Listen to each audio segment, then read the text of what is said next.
Hello everyone, আজকে আমরা দেখব হানা কিমির 9 নম্বর পর্বের এক্সপ্লেনেশন। তাহলে আর দেরি কেন, চলো শুরু করা যাক আজকের এক্সপ্লেনেশন। আর হ্যাঁ, ভিডিওটা লাইক আর চ্যানেলটা সাবস্ক্রাইব করতে একদম ভুলো না কিন্তু। গল্পের শুরুতেই আমরা মাকিদাকে দেখতে পাই যে ইজুমির সাথে কথা বলছে। মাকিদা বলে, আমার তো মনে হতো তুমি আর মিজুকি রিলেশনশিপে আছো, কিন্তু এখন মনে হচ্ছে আমি হয়তো ভুল ভাবছিলাম। সে আরও বলে যে যেদিন মিজুকি অজ্ঞান হয়ে গিয়েছিল সেদিন ইজুমি যেভাবে ওকে কোলে তুলে নিয়ে গিয়েছিল সেটা সে দেখেছিল। মাকিদা এমন ভাব দেখানোর চেষ্টা করে যেন সে ইজুমির অনুভূতির কথা চিন্তা করছে, আর বলছে আমি ওর কাছাকাছি যাওয়ার চেষ্টা করছি, এতে তোমার খারাপ লাগছে না তো? এখানে মাকিদা আসলে ইজুমির প্রতিক্রিয়া দেখতে চাইছিল। সে মিজুকিকে পছন্দ করে, তাই সে ইজুমিকে পথের কাঁটা হিসেবে দেখছে। ইজুমি খুব শান্ত কিন্তু দৃঢ়ভাবে উত্তর দেয়, মিজুকি কাকে ডেট করবে বা করবে না তাতে আমার কিছু যায় আসে না, কিন্তু সেই ছেলেটা যে তুমি হবে না এটা নিশ্চিত। ইজুমির এই কথাগুলো থেকে ওর ভেতরের রাগ আর মিজুকির জন্য ওর প্রোটেক্টিভ স্বভাবটা পরিষ্কার বোঝা যায়। মাকিদা তখন সরাসরি প্রশ্ন করে, তুমি কি ওর অভিভাবক হিসেবে এই কথাগুলো বলছো, নাকি তুমি ওকে পছন্দ করো? এই প্রশ্নটা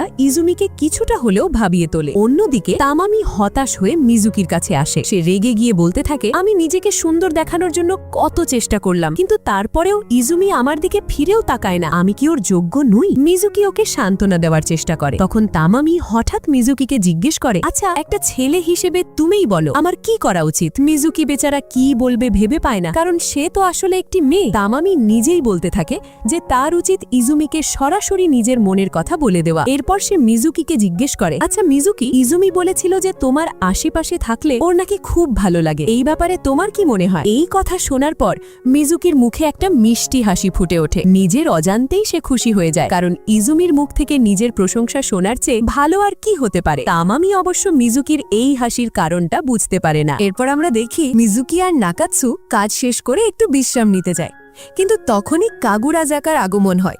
সে তার ছোট বোন কিউমিকে ওদের কাছে রেখে দিয়ে পালিয়ে যায়, কারণ তাকে নাকি একটা মেয়ের সাথে ডেটে যেতে হবে। বেচারা মিজুকি আর নাকাৎসু বাধ্য হয়ে বাচ্চা সামলাতে লেগে পড়ে। তারা কিউমিকে নিয়ে সুইমিং পুলে নামে। কিউমির জলে নেমে খুব মজা পায়। নাকাৎসু ওর সাথে খেলার চেষ্টা করলে কিউমির দুষ্টুমি করে ওর গায়ে জল ছেটাতে শুরু করে। এই মজার দৃশ্য দেখে মিজুকি হাসতে থাকে। দৃশ্যটা খুব সাধারণ হলেও তাদের মধ্যেকার বন্ধুত্বপূর্ণ সম্পর্কটা এখানে খুব সুন্দরভাবে দেখানো হয়েছে। একই সময়ে ইজুমি হোটেলের অন্য প্রান্তে মাকিদার বন্ধুদের কথা আড়াল থেকে শুনে ফেলে। তারা মাকিদাকে নিয়ে হাসাহাসি করছিল আর বলছিল যে মাকিদা নাকি প্রত্যেক বছর একটা করে মেয়ে পরিবর্তন করে। এই কথা শুনে ইজুমির মুখটা ফ্যাকাশে হয়ে যায়। সে মনে মনে ভাবে এই ছেলেটা আসলেই একটা বাজে মানুষ। আর এখান থেকেই ইজুমির মনে মাকিদার ব্যাপারে সন্দেহটা আরো পোক্ত হয়ে যায়। ঠিক তখনই মাকিদা তার বন্ধুদের বলে, এই বছরের জন্য আমি একজনকে পেয়ে গেছি। এই কথাটি শোনার পর ইজুমির রাগ চরমে পৌঁছায়। সে বুঝতে পারে যে মাকিদার নজর মিজুকির ওপর পড়েছে। এরপর সিন শিফট হয় আর আমরা দেখি ইজুমি সোজা সুইমিং পুলের দিকে যায় এবং মিজুকিকে জলে খেলতে দেখে আরো রেগে যায়। সে মিজুকিকে বলে, তোমার মনে আছে 2 দিন আগেই তুমি অজ্ঞান হয়ে গিয়েছিলে, তোমার এসব করা উচিত নয়। মিজুকি বোঝানোর চেষ্টা করে যে আজ অনেক রোদ উঠেছে, তাই ঠান্ডা লাগার ভয় নেই, কিন্তু ইজুমি কোনো অজুহাত শুনতে রাজি নয়। সে প্রচন্ড রেগে গিয়ে ওদের উপর চিৎকার করতে থাকে।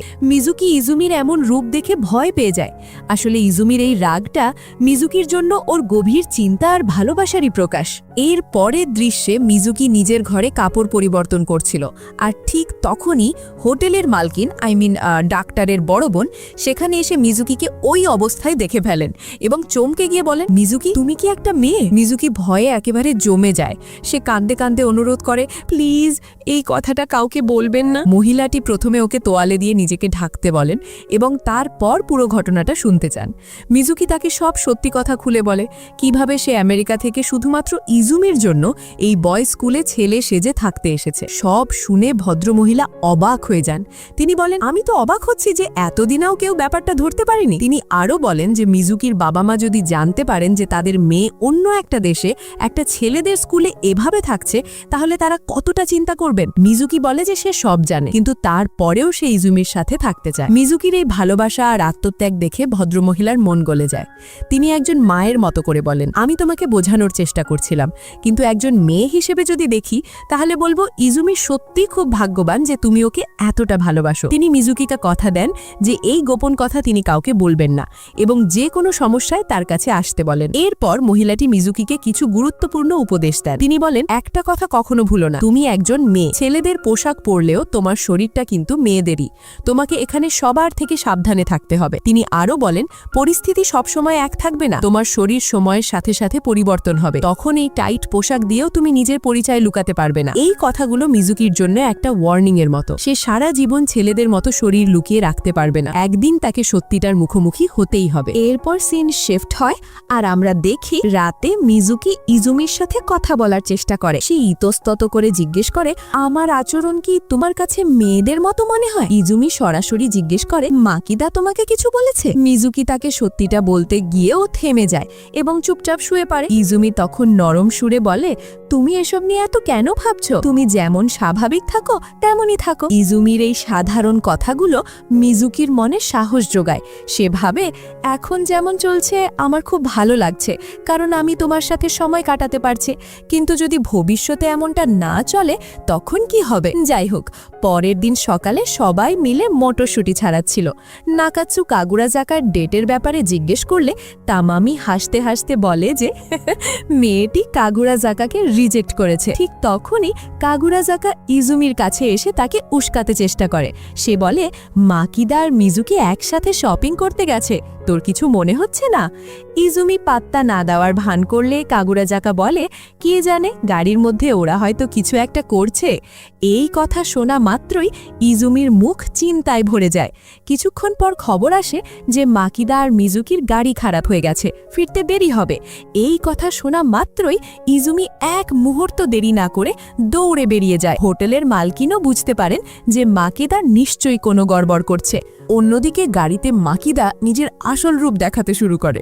সে গাড়িটা একটা নির্জন জায়গায় থামিয়ে মিজুকিকে বলে, ইজুমি তোমাকে বন্ধুর চেয়ে বেশি কিছু মনে করে না, কিন্তু আমি তোমাকে খুব পছন্দ করি, তুমি আমার ব্যাপারে কেমন ফিল করো? এই বলে সে মিজুকির খুব কাছে চলে আসে এবং তার সাথে জোর করার চেষ্টা করে। মিজুকি ভয়ে গাড়ি থেকে বের হওয়ার চেষ্টা করে, কিন্তু পারে না। আর ঠিক সেই মুহূর্তে হিরোর মতো এন্ট্রি হয় ইজুমির। সে গাড়ি থেকে মাকিদাকে টেনে বের করে জোরদার একটা ঘুষি বসিয়ে দেয়। মিজুকি ভয়ে, লজ্জায় আর অপমানে সেখান থেকে দৌড়ে পালাতে শুরু করে, আর ইজুমি তার পেছন পেছন যায়। দৌড়াতে গিয়ে মিজুকি হোঁচট খেয়ে পড়ে যায়। ইজুমি তাকে ধরতে গেলে সে আবার দৌড়ানোর চেষ্টা করে, কিন্তু ইজুমি তার হাত ধরে ফেলে। মিজুকি কান্নায় ভেঙে পড়ে আর বলে, আমার খুব ভয় করছে। ইজুমি তাকে শক্ত করে জড়িয়ে ধরে আর বলে, ভয় পেও না, আমি তোমার সাথে আছি, আমি তোমাকে কিচ্ছু হতে দেব না, যাই হয়ে যাক আমি সব সময় তোমার খেয়াল রাখবো। ইজুমির এই ভরসায় মিজুকি কিছুটা শান্ত হয়, কিন্তু তারা শহর থেকে অনেক দূরে জঙ্গলের মধ্যে হারিয়ে গেছে, সেখানে মোবাইলের নেটওয়ার্কও নেই।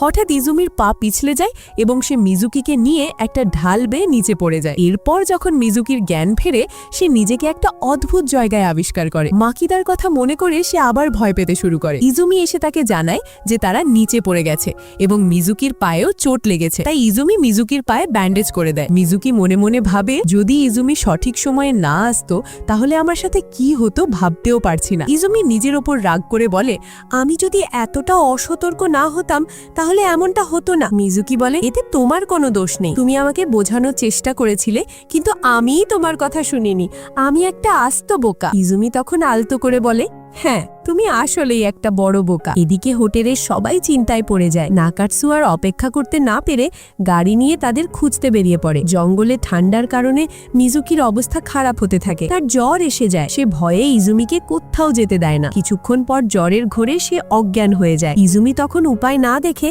নিজের টি শার্ট ছেড়ে কাছের ঝর্ণার জলে ভিজিয়ে আনে। সে প্রথমে মুখে করে জল নিয়ে আসে এবং মিজুকির মুখে সেই জল দিয়ে তার তৃষ্ণা মেটায়। এখন এই দৃশ্যটাকে একটু অন্যরকম মনে হলেও ইজুমির কাছে মিজুকির জীবন বাঁচানোটা ছিল সবচেয়ে জরুরি। এরপর সে ভেজা কাপড়ের টুকরোটা মিজুকির কপালে রেখে দেয় যাতে তার জ্বর কমে। মিজুকি ঘোরের মধ্যেও ইজুমির এই সেবা অনুভব করে। ঠিক তখনই নাকাটসু তাদের খুঁজে বের করে। পরের দিন সকালে মিজুকি সুস্থ হয়ে ওঠে। হোটেলের মালকিন তাকে জানান যে মাকিদাকে হোটেল থেকে বের করে দেওয়া হয়েছে। তিনি মিজুকিকে ইজুমিকে ধন্যবাদ জানাতে বলেন, কারণ গত রাতে ইজুমি তার খুব যত্ন নিয়েছে। এই কথা শুনে মিজুকি লজ্জা পায় আর গত রাতের কথা ভাবতে থাকে। তার মনে প্রশ্ন জাগে, ইজুমিকে সত্যি আমাকে কিস করেছিল নাকি ওটা আমার স্বপ্ন ছিল? ঠিক তখনই ইজুমি সেখানে আসে এবং তার খোঁজ নেয়। মিজুকি তাকে ধন্যবাদ জানায়। ইজুমির প্রতিক্রিয়ায় মিজুকি বুঝতে পারে যে গত রাতের ঘটনাগুলো স্বপ্ন ছিল না, সবই সত্যি ছিল। অবশেষে তাদের যাওয়ার সময় হয়।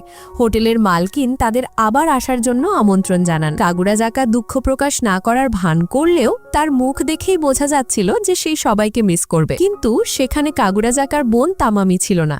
মিজুকি জানতে পারে যে ইজুমি তামামিকে রিজেক্ট করেছে।